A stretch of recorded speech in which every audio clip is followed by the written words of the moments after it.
Well, I finally got my hands on one of these lenses. It's a Nikon Z 800 6.3 PF lens.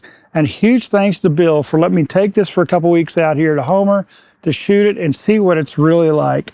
And the big question is this lens really worth it for the price tag and the weight savings and being a prime and being a PF lens? Well, let's talk about it.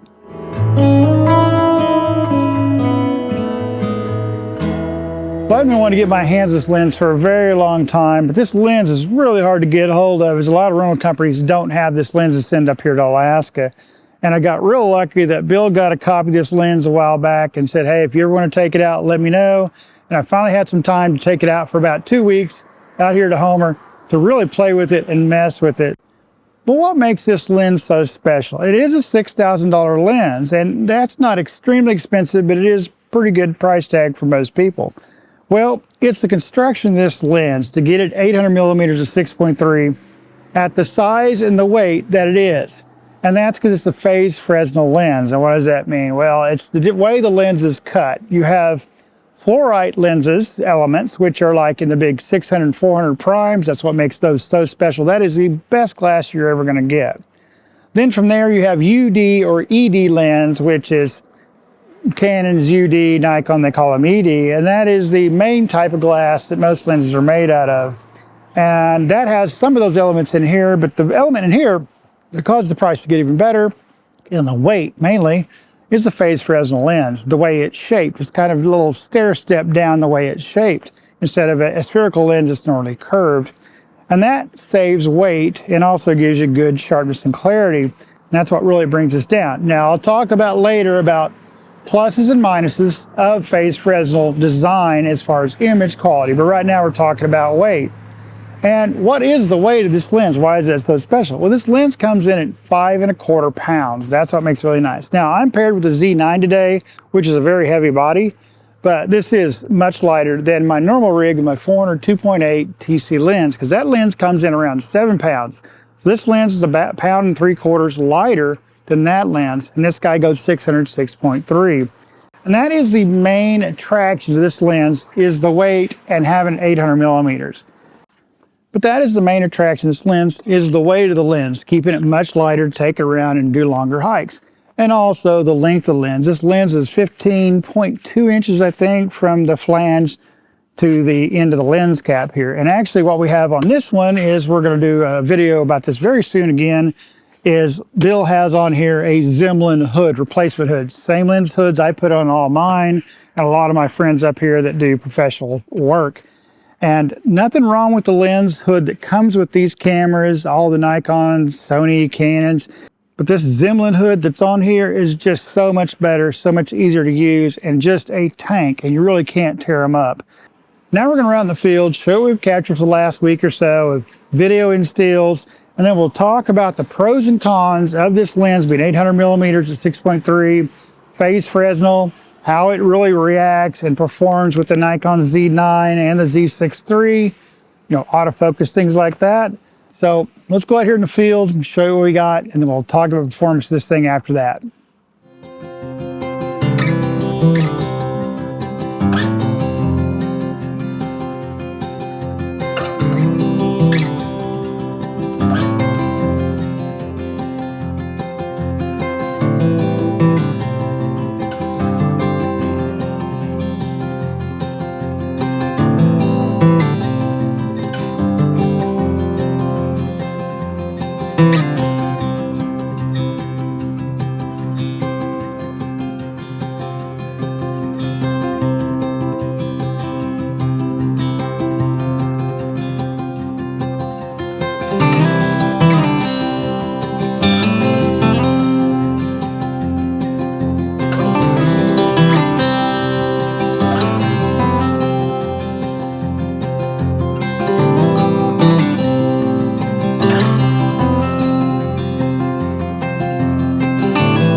So one of the things that's going to get you on this lens is the minimum focus. It is 800 millimeters, so you know the focus distance, the minimum is going to be quite large.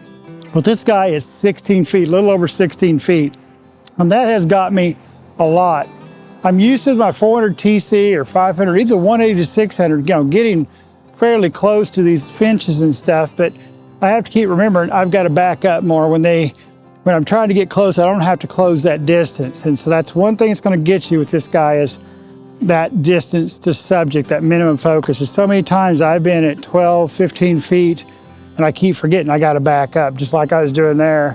When I was there, I couldn't get focused, getting the red box, blurry, back up a foot or two, boom, there we go, got them in focus. So that is going to get you. Now the next thing is about shooting at 800 millimeters. What are you going to be shooting? Well, I said this in the intro part about you're going to shoot smalls to mediums and mediums to large. It's going to be questionable, depends on what you want. You want just a headshot, those type things, then you can shoot your mediums to larges with that 800 millimeter, because once you start getting past 75 yards, you start losing image quality. And that's just on a good day. Now you got a day like today where I've got a lot of fog, a lot of really, really low light today. It's really, really crappy light right now. And at times the fog's been about 40 yards, you know, you can't see any farther.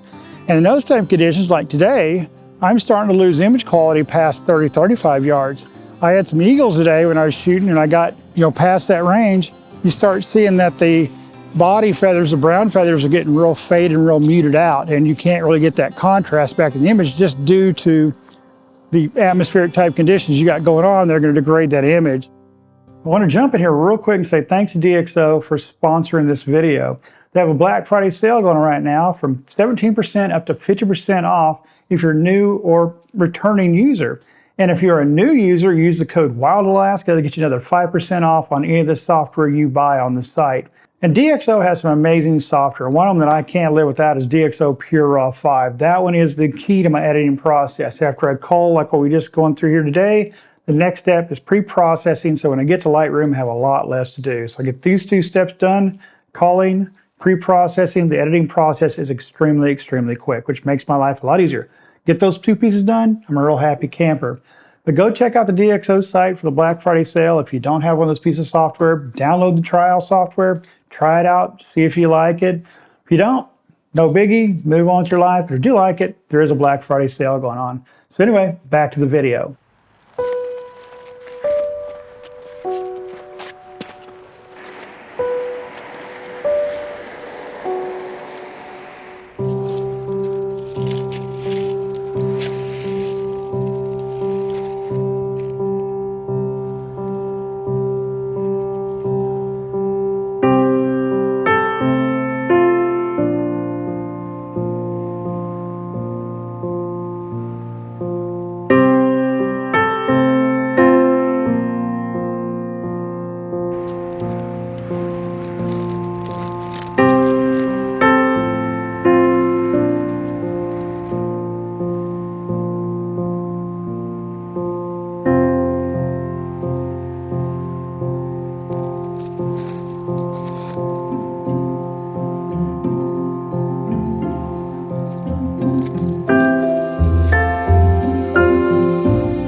So let's talk about the image quality of this lens. For right off the rip, we'll talk about sharpness. This lens is extremely sharp.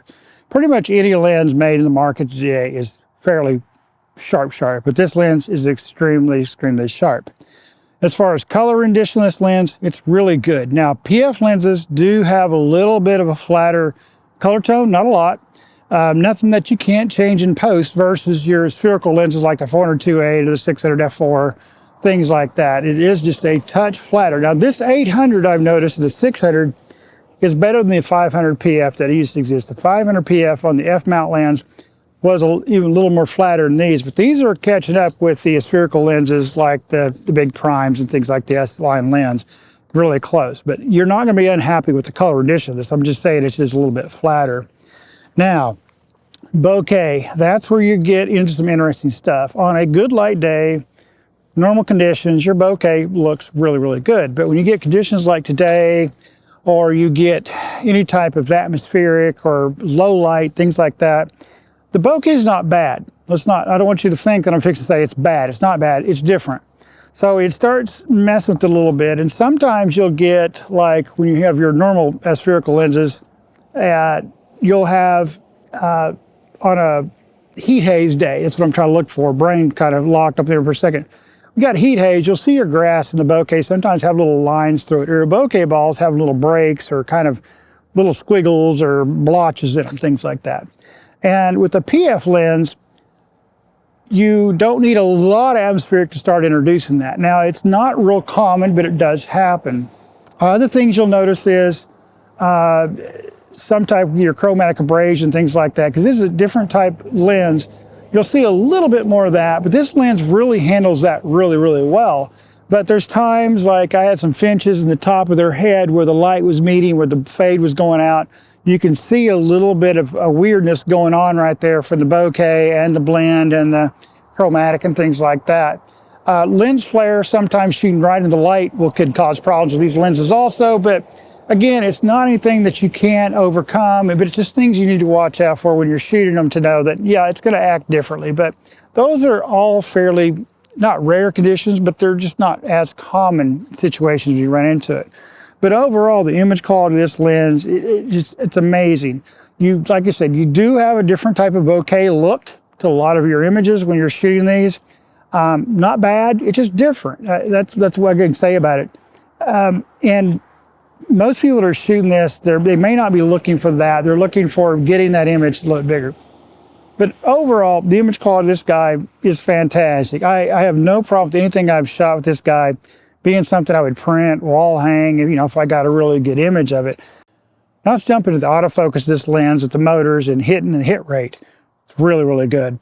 I didn't notice any difference in this lens when it's doing its autofocus, jumped into subject, than I do with my big primes. It didn't those one bit, or the 180-600. It's just as fast, just as snappy. One of the things you worry about is when it tells you it's locked onto a subject, is it really locked onto a subject is the image sharp on through the whole frame? Your hit rate, do I see any drifting or missing with the motors? And I don't with this lens. It's really tag sharp, it hits. My keeper rate is really good. And the video performance of this lens, when I've dropped in video on the Z9 and the Z6 III, just perfect. Worked just like my S-line prime lenses, my 180-600, worked just like it. It stayed on the subject, stayed locked in and focused very well, no issues whatsoever. So in video, you're going to be real happy with this lens. Now, conclusion on this lens. Who is this lens for? Why do I think about it? Would it be something that I would buy? Start off by saying, who's this lens for? Well, this lens is for people that are going to shoot a lot of smalls. They're shooting a lot of finches, a lot of sparrows, a lot of small birds, or just birds in general. Not shooting bigger birds, not herons, cranes, eagles, things like that. You're shooting birds that are in that medium to small range. This lens is going to be the lens you want. That way you can get close enough for good image quality and be able to bring them in bigger. It's not going to be, because 800 millimeters, it's not a lens to try to shoot something really far away from you. Because again, atmospheric, distance to subject, that's what's going to really mess it up. So for me, smalls and mediums, that's where this lens is really going to shine. When you're working at that 600 plus range all the time, putting teleconverters on, things like that, this will be the lens you're going to have. How does the lens perform? Outstanding. This lens was just like using one of my big primes, because it is a prime, and it is a big prime, to be honest with you. But it's a PF lens. That's the thing there.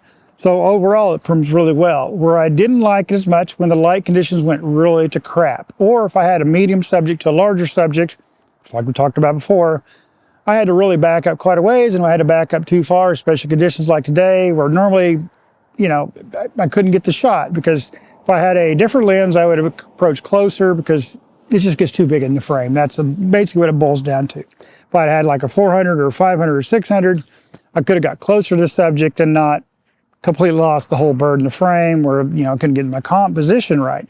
So that's where this failed a little bit for me, but that's not a big deal, because you're shooting 800, you know you're gonna be shooting 800. Now, shooting 800 millimeters is like shooting through a straw. You have to get used to that also. You got to get used to picking it up and finding your subject really fast, especially birds in flight. I didn't have a ton of problem, but I do shoot a 200, 800 lens a lot also, so I'm kind of used to working that 800 millimeters. So working that 600, 800 range sometimes takes practice on birds in flight. But overall, the handling of this lens, performance lens, was really, really good. The price to performance, I think it's pretty good. I think it's about there. You know, it's around $6,000. Sometimes I've seen it going in the fives somewhere. It is expensive, but if you're buying this lens, you're buying it for a good purpose, what you're going to do. Now to the question, would I add this to my stable? Is this one that I would own myself? And the answer is no. I'd love to have it in my stable, but it's not one that I would go out and pay money for to put in my stable for the way I shoot, not the way maybe you shoot or other people shoot. Remember, everybody has their own shooting needs. For me, I can get in really close to animals. A lot of times you'll see in my videos, I'm shooting 400 2.8 on a lot of animals I get to. Even small birds sometimes. These finches at times, I'm shooting another lens that's a lot narrower in its focal range that we'll have next week. It's a really special lens. I was happy to get hold of it also.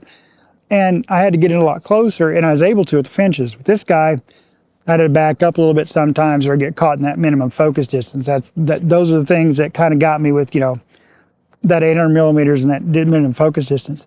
But it's not something I have in my stable. Now, if I was down south in Oklahoma, like my uncle is, yeah, this is a lens I'd really consider very heavily, because you can't get as close as the animals and the birds there as you can here.